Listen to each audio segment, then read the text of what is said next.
Welcome back to another episode of That's Business. Today's guest is a near and dear LinkedIn friend of mine, Jessica Williams. With experience across a number of industries, including oil and gas, retail, financial services, telemedicine, and marketing, Jessica has developed high-level skills in people operations. After finishing her undergraduate studies at Stephen F. Austin State University, Jessica went on to complete a master's to extend her skills and knowledge in community health management, health promotion, and public health ethics. She is now the vice president of people at Refine Labs, using her value-driven leadership and creative problem-solving for strategic talent acquisition, performance management, diversity and inclusion, and policy development. Jessica, thank you so much for agreeing to this podcast. And it's so funny for those that are listening. Jessica took the words out of my mouth. I was like, I feel like we're friends because we comment on each other's stuff on LinkedIn. And she said it right before I could even say it. So it's so funny. Also, it made me sound super important. None of it's a lie, but it's like, oh, wow. When people read that shit, I'm like, oh, cool. Like I have done some things. Yeah, you're kind of low-key impressive. Okay. Yeah, give yourself some hype. Let's do that. But low-key impressive. Right. Well, let's continue that. Tell us a little bit more about yourself outside of the amazing bio you have. Yeah. So outside of the bio, in my personal life, I'd say I'm about to get married. So I'm planning a wedding. I'm getting married on 11/11/22 because I'm cliche like that. Okay, wait. 11's my lucky number. Like 111 is my thing. I have a whole weird thing with it. This was meant to be. I love it. This Amazing. is meant to be. So November 11th, I'm going to get married. I am a born and raised Texan, but my fiance is from Las Vegas. So I am moving to Las Vegas in September. Very excited. I never thought I'd say I'm moving to Vegas, but I am. Love will make you do crazy stuff. So I'm moving to Vegas. But the great thing is that my job is fully remote. So it doesn't matter where I live. They do not care at all. And we have fully distributed team at Refine Labs. So nothing with my job's going to change. I'm just going to bring my laptop to Vegas. So I'm really excited about that. But yeah, outside of the bio, I've been in HR for about 10 years and I consider myself to be a disruptor. I think the old way of doing HR is broken. I've done a couple of LinkedIn posts that kind of got some people fired up because I talk about defunding HR or burn that shit to the ground. If you want to do traditional HR, I think you're really lost and you should probably quit. And you're probably old. That's just how I feel about it. So I think you need a new way of thinking. So yeah, that's what I'm all about. I love that. And that's why I love your post too, because I agree. I mean, I worked in HR and recruiting first part of my career before starting my own business and this podcast. But that's what I tell people. People are like, HR is so great. I'm like, yes, it should be great. And it should be people focused, but it's not. Like, at the end of the day, I've had so many clients with HR horror stories and just like the old way of thinking. So, and I love all your posts because I get fired up. I'm like, my queen, you tell them, you stick it to them. I love it. But what are some of these things that you feel like these organizations need to change, especially when it comes to HR? Yeah. So there's so much. And it's ironic because with everything going on in the world right now, I've actually told people, friends and family, don't trust your HR person. If you don't feel like you could tell them the truth or what's going on and that they're going to, one, believe you and two, act on it, don't trust them. And it's funny that I say that as a VP of HR because I've seen it myself. I've been through it my own self, even being in HR. And so I think a lot of companies right now are just stuck in the we can tell people what to do mentality. And let's be clear, that shit's over. Like employees are standing up. They're making posts about their employers. Like, you know, people make policies that they don't actually believe in or that they're not actually doing. This most likely comes out in DE&I spaces where companies will put out a DE&I statement and then an employee that's a person of color will link to it and say, this shit's fake. And so they're calling them out left and right. And so I think employee handbooks, I'm a big advocate of like, it's trash. It's a legal document. I'm not a lawyer, so I don't want to be writing a legal document. And most times the employee handbook has to come from HR. Bullshit. So at the company I'm at right now, I said, no, scrap it. We're not doing that. We're going to do a culture book because that's what I want to talk about is the culture here. What is it going to be like to work here? Why should you want to be here? I am not going to treat you like a child. A handbook is all the things you do not do. I don't have time for that. I don't have any children. I actually don't really like being around children. It's just not my thing. So I don't want to go to work and treat people like kids. Right. So yeah. Well, and that's what's true. And I've given people the same advice. Like, don't trust HR and don't do any of that. And it's just like, ugh, there's so many horror stories. And my big joke is like, we need to have like some type of podcast or some like black book of horror stories from HR. Cause I'm even gasping sometimes when people are telling me, I'm like, and you being a career coach yourself as well, it's like, excuse me, what? Like you can sue for these things, you know? So that could be a whole other podcast. Yes. I have a whole thing about like HR people that I don't like. They're not going to invite me to speak at SHRM. Fuck HR. They're the worst now. I love this. And I feel like anyone like yourself, like myself, who's super passionate about this, not that we want to bring these things up, but is there any pivotal moment for you when you were like, wow, this shit needs to change? Oh, yeah. I tell people all the time that I learned how to be a leader from people that were not leaders to me. So I have so many stories about me being earlier in my career and being told, and for those of you that are listening, I'm a Black woman. So I was told throughout my career that I was too aggressive, that I talked too much, that I needed to tone it down, all these like pretty egregious things. And I called bullshit on it. Like, no, I'm not going to do any of that. I'm not taking any of your advice. And it worked out for me. But I will say, like, I saw this in the HR department as I was working in HR. So I was seeing it around me and thinking, like, this is not the way. Like, this cannot be how it has to be done. Now, mind you, now I'm in a position of power because I am a VP. So I can make the rules. I'm writing the policy. I'm doing what I want to do and what I think is best. I can make it better for people that are coming behind me. And so the higher up I got, the more vocal I got because I could. And I want to acknowledge that, like, when I was in my first job and I was a contractor, I was a contract recruiter, there's no way that I could say the things that I'm saying now and keep my job. But now that I'm in a different position, I'm even more vocal. Like, it's almost like, who gonna check me? What you gonna do about it? Yeah. It's so true, though, because I was just talking about this the other day where I worked in recruiting, too, first part of my career. And I was super quiet, like, just put your head down, don't rock the boat, just do what you're told. I mean, to the point where I got belittled for 2 hours in a male dominated environment, making 18 grand less than my coworkers, told I'm going nowhere with my life when I quit for a better opportunity. And then like HR was not on my side about anything because I mean, nasty emails out to the whole company, like you name it, it happened. And it's just like, looking back, it's crazy. And even now I'm like, fuck it. I got fired. I started this company. I told my boss to go fuck himself when he fired me. And I did. True story. I don't recommend doing that when you're quitting, unless you know you're going to start your own thing. But it's true being vocal. And I get people, some friends, family, they're like, really, you really want to put that on LinkedIn? Or LinkedIn's not Facebook. That's my favorite thing. I'm like, get your boomer attitude out of here. Yes, like, just leave. Just bye. Right.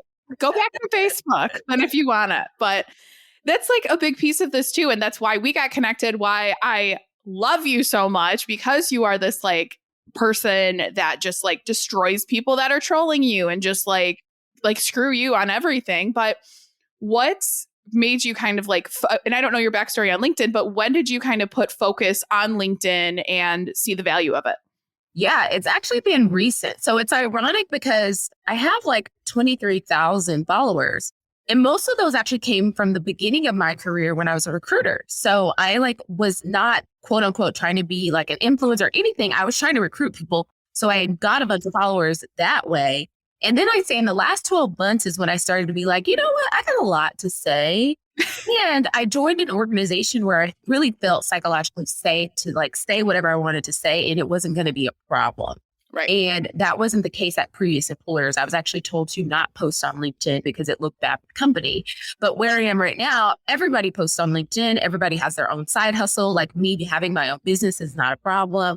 So in the last 12 months, I've become very, very vocal. And it has helped me. Like so many opportunities have been open to me because of what I'm doing on LinkedIn. Just last week, I had a meeting with someone from USC in Georgetown, and I'm going to be a guest lecturer because they found me on LinkedIn. Awesome. So it's like, what? You know what I mean? Like, I'm like, is this reality? But yes, the stuff that I'm saying about HR and how it's not working and we need to change it. I'm now going to go lecture at universities that, I'm gonna be honest, I probably couldn't have got into, but it's just crazy, full circle. It is. And that's what we were talking about before, like the amount of people you meet, the opportunities, like Absolutely. I mean, I've met plenty of people off LinkedIn that have just been, I like to say oodles, like oodles of business I've received from it too. And it's just like, you find the right people, I feel like, come to you based on your posts. Like, yeah, you're going to have a lot of hate. You have a lot of haters. You know what? I'm so petty that I troll them right back. I love it. I love it. That's amazing. But how do you handle, like, with the, I don't want to say fame of LinkedIn, that's cliche, but like the popularity you're receiving on LinkedIn, how do you handle those trolls and not let them get to you? There is a science to it. And let's be honest, I'm human just like everyone else. So I definitely have had, like, I've had some like straight up people make fake accounts to like send me hateful messages. I've been called out of my name as a Black person. That's normally the first thing that they attack is my race, which is okay. None of the shit is original. Like, it's like, are we back in the 1950s? Like, am I marching for my rights right now? It's a grain of salt because with all the stuff that has happened that was negative or people sending me hate mail, there has been so much love. Every single day, people are sliding in my DMs, telling me about their stories, asking for my support or my help, or even just encouraging me. Like just yesterday, I got a message from somebody that had interviewed at the company. We decided not to go with her, but she still follows my content. And she was like, hey, I know it didn't work out with me, but I just want you to know, like, thank you for all the things that you're doing. And it, like, those are the messages that get me. So like the hate mail, it comes with the territory. It's bullshit. And I realize it. It's normally from, you know, people that they would never be brave enough to say this to my face. You know, it would never happen. They'd see me on the street and like run the other way. So I'm okay with it. Right. Because I get people like, I of course preach like how important LinkedIn is and anything. And that's always the drawback. They're like, well, I can't handle if people yell at me and this and that. I'm like, they're keyboard warriors. So like you said, I mean, I'm the first pick up the phone and if it's a client or anything and say, what's our problem? We got, I don't know. Like, no, you're a keyboard warrior. They would never say it to your face. And that's what actually gives me satisfaction is that people have made up fake email addresses. I'm talking about gone like deep into making a fake persona to try to tear me down. And if that is what you have to do to try to tear me down and you won't even say who you really are, then it's almost like I really love Brene Brown. And she talks about the people that are not in the ring with you. So these people are not in the ring with me. They're not even willing to say who they really are. So I won't give it the time of day. Right. And it's like, you have that time to do that. Like, what? That much time. Do you have a job? Oh, okay? I had a quick story. I had one guy, I don't know how we got connected. He might have reached out to me about a resume or something. And he was preaching, like posting transphobic and sexist things on LinkedIn. And of course, he had the open to work banner. And I messaged him. I go, I am blocking you. And let me tell you, this is why you're not getting a job. No one would ever hire you. Stop being this way. And if you are a piece of shit, go take it elsewhere because nobody's going to hire you. Like, I don't understand people, but. No. But yeah, the trolls are part of the territory, but I won't let it stop me. It is what it is. It's what it is. I do what I want. I love that. Now, I saw and I've listened to it a little bit. You started your own podcast. So what went into that? Yeah. So talking about being at a place where I felt safe, my COO, who is actually who I report to, she and I started a podcast together. Funny story about that. Like most people didn't know that I reported to her and they're listening to the podcast, including my mother. My mother was like, oh, you and your friend sound so good. And I was like, Mom, that's my boss. Like I report to her. But anywho, we started a podcast on like being a talent destination because as we know, most employers, like it's hard to keep people nowadays. It's so competitive. And so what are we doing to make ourselves a quote unquote talent destination? Knowing that we want people to come work for Refine Labs, but knowing that's probably not their last stop. Like that's not realistic. People don't work somewhere for 30 years like they used to. My dad worked at the same company for 32 years. That's unheard of. Okay. That's just not how it works. So now we're thinking, how do we first get people here and then make it a great experience? And then when they leave, they become alumni and like are advocates for us. So even thinking through like the alumni process, because a lot of times, you know, unfortunately, when you leave a company, a lot of times you're getting bashed. But why? Like if you came, you did a good job and you left, why is it a negative that you want to go somewhere else? Like you could still be an advocate for the company. So the podcast is about all things culture. We talk about D&I. The latest podcast that just came out, we had a guest speaker that is a D&I expert, and we talked about white supremacy in the workplace, which most people are afraid to talk about. But we went there. We went all in on like, how does this work? Megan is a white woman. I am a Black woman. So we even talked about that dynamic. How does this work? how are we making sure we are inclusive in that we are not letting one person or one race or one gender or one anything dominate the company culture? That's so true. No one's ready for that conversation yet. I don't want to say nobody is, but like very few people are just like, oh, it's a race thing. Oh, it's a sex thing. And it's like, wake up. Right. That's it. Right. And that's what people need to understand is it's just like, why wouldn't you want people from different backgrounds? Why wouldn't you want people from different cultures, especially for working one-on-one with clients? Like, I love the international experience I work with, or yeah, I am the first. There are some names I can't pronounce, but then you politely say that and just say like, I am sorry, but please help me understand this. Or different cultures have different ways of communicating. And then it's just like you get the product done. It's fun to have different cultures and celebrate different backgrounds and different holidays and understand it. Like innovation, you cannot have innovation and have everybody be the same and have groupthink. They all have the same lived experience. Like you need diversity to be innovative. And so for businesses, like we've seen it time and time again, like the whole shit that happened with Nike, where they designed this whole thing. And you're like, how was it okay to put the Confederate flag in like a whole campaign? And nobody thought to say, hey, this could be offensive to people. It's because you did not have diversity in the room. So it just feeds into itself. Right. Where are companies, and I know you could probably talk about this for a while, but what do companies need to do outside of the whole like Happy Pride Month, Happy Women's Month bullshit that they do to consistently be an inclusive environment? Yeah, so we're done with the performative allyship. Okay, we're done with it. Okay, don't bring it up. We're not here for it. We don't want you to post a black box. We don't want you to make your logo a rainbow. And then you're still not being inclusive to the people that are actually there. So my word of advice is instead of thinking about this from a PR stance, think about your current employees. Do they feel safe? Can they speak up? Do you even have anyone that is open to talking about race, their sexuality, their religion, anything that makes them different? Are people even talking about that? So that's like a step one, because a lot of times companies will make their logo a rainbow, but yet nobody in the organization feels safe to come out at work. And until recently, I have a really close friend who came out at his job. I didn't even know this was an area of opportunity for me. I didn't even know that that was a thing that you had to do. So he was, and mind you, he and I have been friends for a long time. I've met his partners. It's not a problem. But I didn't know that his job didn't know about that. So he was one way at work and one way outside of work. And I did not even know that. So that opened my eyes to like people are having to truly perform at work and not being accepted. And so that's one way to think about it. Even the resource groups, like I even think some companies have hijacked employee resource groups and made it like, this little group over here. But what about the people that actually need a sense of community? Like, at Refine Labs, we have Refine Black for our Black communities. Let me give you an example. After the recent Buffalo shooting, every Black employee took days off work and nobody had a problem with it.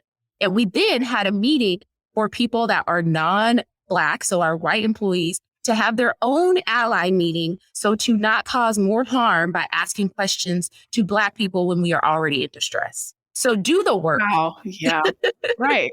Yeah. And that's something so simple to do. Like just have different groups. Like that's entirely possible and very simple. Like and it costs nothing. Like literally after this happened, we had someone who I consider to be an amazing ally, white woman, who said, I'm going to have a meeting, but I want this to be so that people can like express how they're feeling, but not cause further harm to our Black employees by asking questions like, how are you feeling? You know what I mean? Like, this is more harmful to us. Like, we are in distress. So you have your own meeting as an ally. You guys get together and talk about how you can support us. I even think like part of onboarding or training should be that piece of it, of how you interact or how like, hey, you can't ask people like the amount of people that don't understand what you can't ask as a recruiter is insane to me. I mean, I even would scream across the room when I'd recruit and be like, you can't ask when they graduated college. You cannot ask if they are married and having kids. Like, stop doing that. But that piece of it, and then just understanding like when horrible situations happen, and I'm so thankful I'm out of corporate with everything that's happened last week, but I just feel like there needs to be some type of training that here's how you handle, like from a men's perspective, how you can support like your women employees doing this bullshit Roe versus Wade overturning. But and hopefully when this comes out, things will get better. But who knows? Maybe something dramatic else will happen at this time. But I'm like, is this a nightmare? But it's fine. So it's just like, just be a good person at the end of the day. Like, don't be stupid. And it's just, I hate everyone. And you know what? One thing I will say, and I credit Madison on LinkedIn if you don't follow her. She's Madison Butler? Yes. In the words of Madison, fire people. Okay. People that are not uplifting the culture that you claim to have. If you claim to support DEI, fire people that are not upholding to that value. Okay. Be very clear. How are you rewarding and how are you affirming your own core values? If you claim to want diversity and inclusion, why is it that people that are not upholding to that are getting promoted? Make it make sense. The math is not mathing. Fire their ass. Right.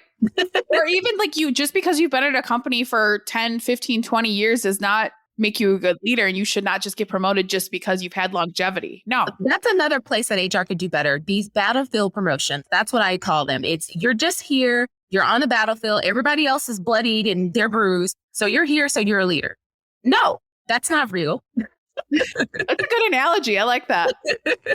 Yeah. And even more so many people are looking for jobs now. And I'm just like, after 30 years, you want to leave. After X amount of years, you want to leave because it's a bad leader, someone that has zero business being in leadership. Yeah. And this is why people leave. Like I feel like, yes, of course, companies, but oftentimes it's bad leaders too. Most of the time it's leaders. I've actually, I stayed at a company for years past when I wanted to because I loved my leader.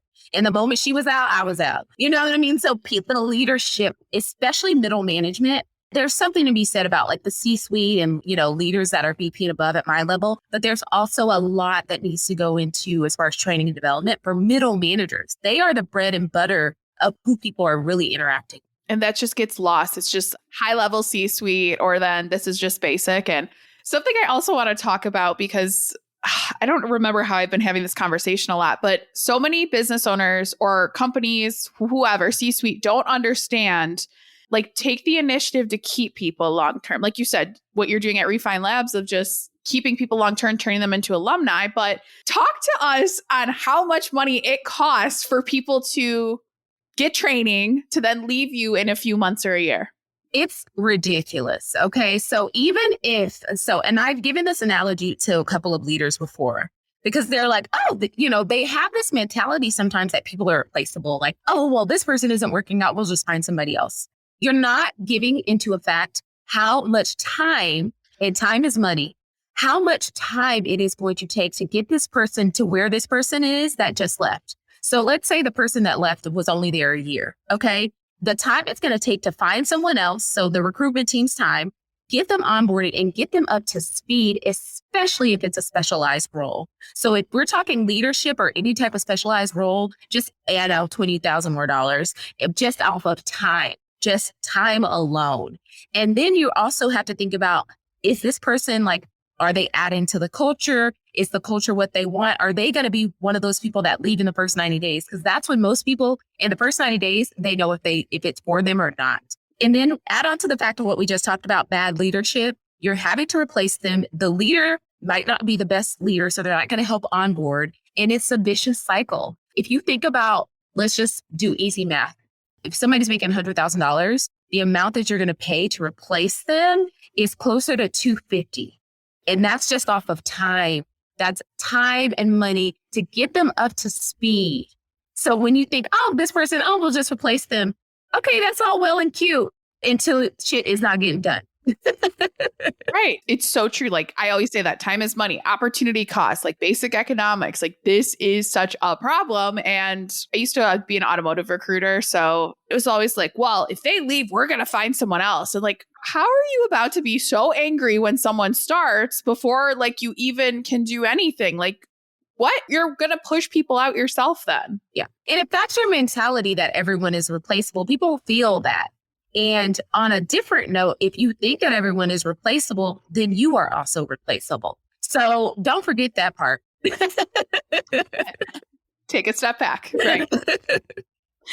Now, you have your own business on the side. How do you manage doing this and being such a high-level VP of a company? Like, and getting married and doing all this craziness? Like, how the hell do you balance it all? I'm the president of Overachievers United. Okay. There's something about it, but no. So for me, one of my passions is helping particularly women of color in the workforce. And so one of the things in 2020, I sat back and I thought everything that happened with the uprising. And I thought, what am I going to do? Now, mind you, I was donating money. I was out in the street protesting, but I knew where my value is in a corporate workspace because I know how to navigate that. I know how to interview. I know how to write resumes. Like this is what I do.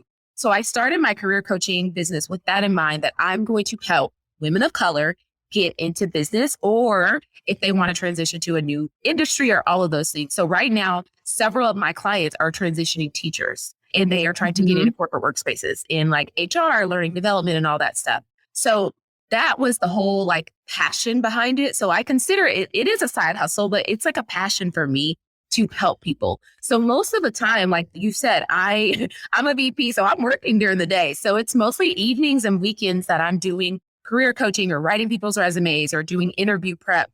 I've even gone as far as like people that don't want to leave their job, but they're trying to get promoted. I will help them go through this process of like what to say to their leader and how to write it out and why you deserve this.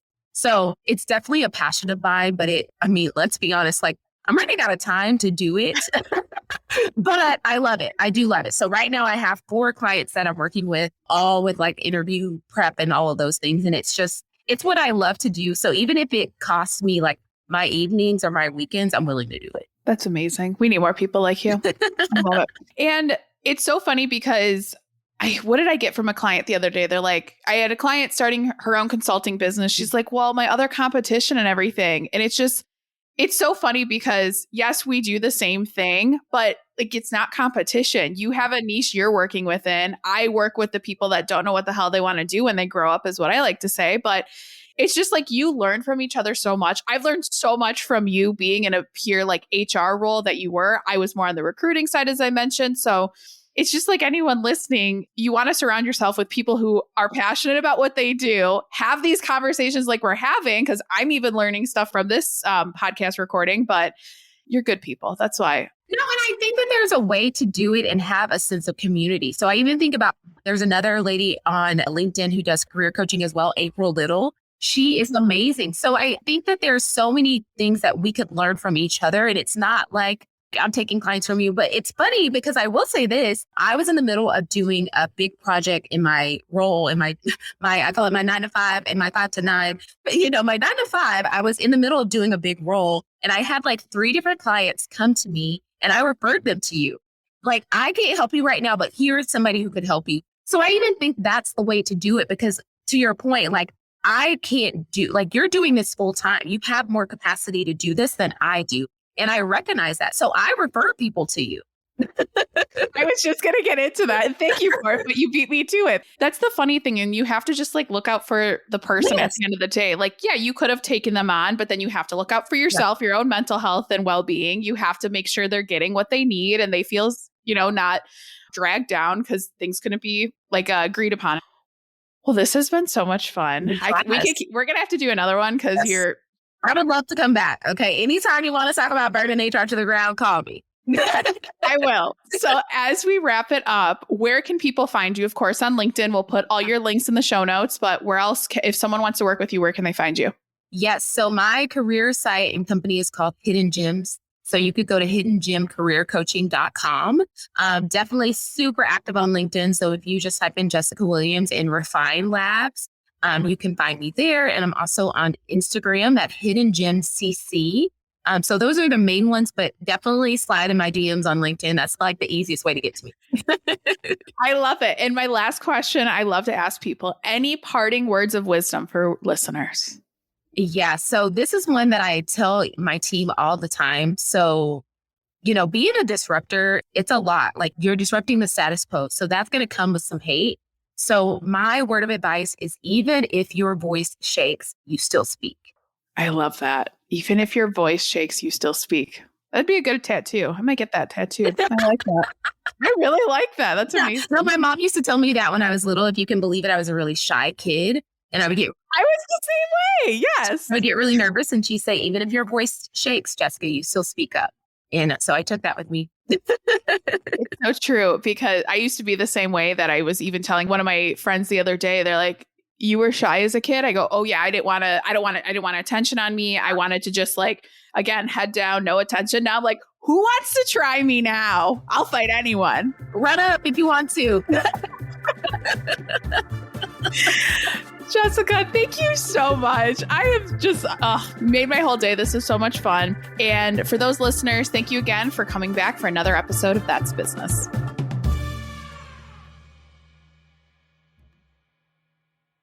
If you're looking for a career change and you're not sure where to start, the Resume Rescue can help. Sure, there's no such thing as the perfect fit for everyone, but here at the Resume Rescue, we're on a mission to find the perfect solution for you. Whether it's changing careers, updating a resume, learning LinkedIn, or practicing interviewing, we have you covered. Find us online at theresumerescue.com and find all of our contact info in our show notes.